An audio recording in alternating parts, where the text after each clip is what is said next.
Hi, everybody. Welcome to Watercolor Wednesday.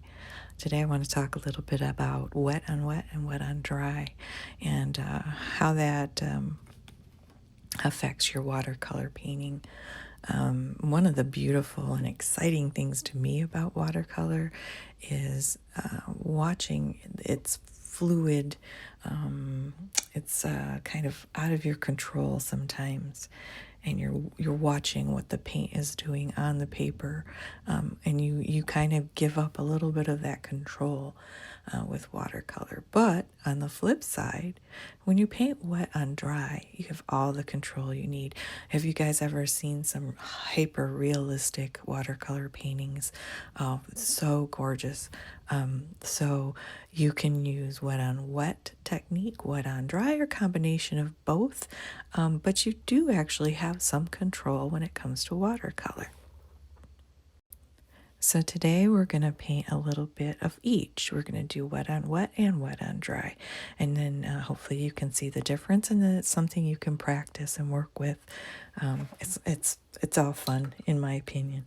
So we're just going to take some clean water. And is it too early for pumpkins? In my opinion, it's not. I just figured that would be a neat thing to paint. So wet on wet, we're going to put just some water. You can use, here, let's use a little paint so you can see better where I'm putting the water. But we're getting this wet. We're going to get just the general shape of a pumpkin on here. But it's, you see, I'm wetting it all. The paper is not dry where I'm painting this pumpkin. It's got water on it. All right, here you go. And now I'm going to mix up some red and some yellow to make an orange. Red and yellow are primary colors. You mix your reds and yellows together, and you get a secondary color. You get an orange. Don't worry about which color. Take a red in your palette, take a yellow in your palette, and mix it up until you get an orange color that you like. It's not that serious, folks. It's supposed to be fun. So now that the paper's wet, I don't know if you can see the sheen on there. When you drop in paint, it's going to spread on its own, because watercolor paint is going to go where the water is. So I'm dropping this paint in there, and it won't go where water isn't. So I'm just going to refine the edge shape here a little bit, but just dropping some orange paint in, and it spreads, and it's smooth, and it's soft, and it's blurred looking, wet on wet. See how it just blooms and goes around. I'm going to drop some more yellowy in here. And it's going to just mix in all on its own because that paper's wet.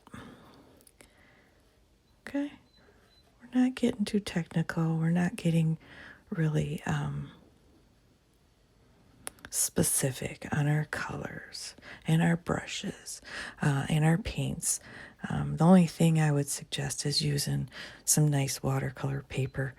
You can use any paints or brushes you like, but your paper's pretty important. So try to get 100% cotton watercolor paper, whatever brand you want, about 140-pound paper. But if you can see how soft that looks, all the colors have blended into one another. I'm going to keep going while it's still wet. I'm going to add some more reddish spots and let it all just soak in and blend with one another. We're going to put a stem in there too in a minute, but there you go. You have the first layers of paint down for a pumpkin. What I want to do now is let that dry.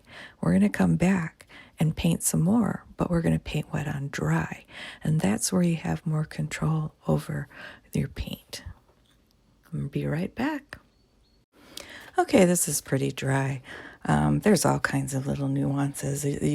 There's, soaking wet, damp, almost dry, completely dry. For time's sake, we're going to call this dry.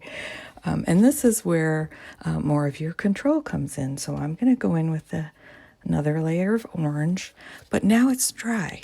So watch the difference when you put paint onto dry.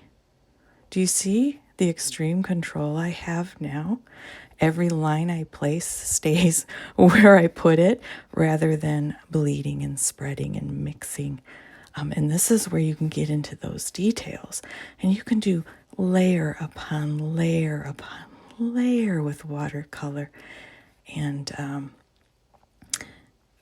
add all those little details and different colors. And I can add water anywhere I want to soften lines. Again, the water is a very important component in watercolor painting. That's where you get the mixing and the blending and the softening. So let me add in, for my shadow, I'm actually going to add in a little bit of blue. And it's going to kind of stay where I put it now. See? On the left-hand side, I'm going to put this blue. Where I had more water, see how it's spreading out. The paint is going, here the paper's really dry. So it's staying exactly where I put it. I'm going to put some shadow up here where the stem's going to go.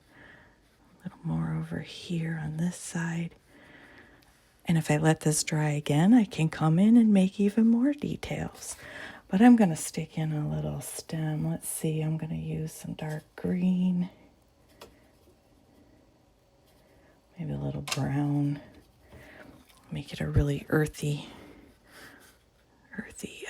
deep green here. We're going to put in a little pumpkin stem. Now, where I'm putting the green right now, see how it's spreading? It's spreading out into that damp paper, but watch how different it's going to look when I hit this dry white paper. Watch. It's like drawing with a pen. See? It's not spreading at all. That's the brilliance of watercolor. I'm going to even put some little green lines in this over here. I like pumpkins with all kinds of different colors. Water softens and spreads out the paint you've put down. So I hope this is giving you a good visual on the relationship between paint and water on your paper. I'm going to let that stem dry just a little bit and come in and add more detail to that guy. And then I'll probably put some kind of shadow or something under the pumpkin so it doesn't look like it's just floating there. But I love making pumpkins for fall, and I'll make some more of them with you. All right, I've allowed that stem to dry a little bit, so I'm going to add some more detail to it. Just put a little bit of darkness to the left there. And there's still some wet areas on the paper, but that's okay. And then I'm going to add a little bit of shadow underneath here with this grayish blue color. And there's another example for you of wet on dry. It stayed exactly where I put it. If I add water, we can soften it and blend it out. So I hope this is a good visual example for you all. I will be painting lots more pumpkins. I love to paint pumpkins. But this is just a really quick one that I've done for you.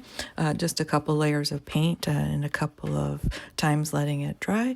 And here's a couple of pumpkins I painted earlier that show what a few more layers and more details can accomplish. So I hope you have fun playing with that and experiment with really wet paper, damp paper, paper that's drying, and then paper that's all the way dry. And experiment and really learn and take notes about the different ways your paint is reacting when there's a lot of wetness and a little. Take care, guys. Have a great one. Bye now.